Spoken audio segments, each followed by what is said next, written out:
ಇದ್ರೆ ಒಬ್ಬ ಜಾರಿ ಜಾರಿ ಬೀಳ್ತಾನೆ.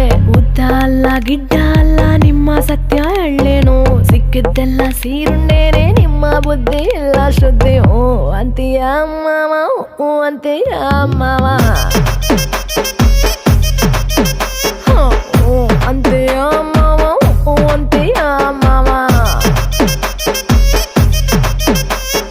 ದಪ್ಪ ದಪ್ಪ ಇದ್ರೆ ಒಬ್ಬ ಮುದ್ ಮಾಡೋಣ ಅಂತಾನೆ, ಸಣ್ಣ ಸಣ್ಣಕ್ಕಿದ್ರೆ ಒಬ್ಬ ಸರಸ ಹಾಡೋಣ ಅಂತಾನೆ. ದಪ್ಪ ಅಲ್ಲ ಸಣ್ಣ ಅಲ್ಲ ರೂಪು ಶೇಪು ಬೇಕಿಲ್ಲ, ಒಂಟಿ ಹೆಣ್ಣು ಕಂಡ್ರೆ ನಿಮ್ಮ ಗಂಡಿನ ಬುದ್ಧಿ ಇಲ್ಲ ಶುದ್ಧಿ. ಹ್ಞೂ ಅಂತೀಯ ಮಾವ, ಹ್ಞೂ ಅಂತೀಯ ಮಾವ.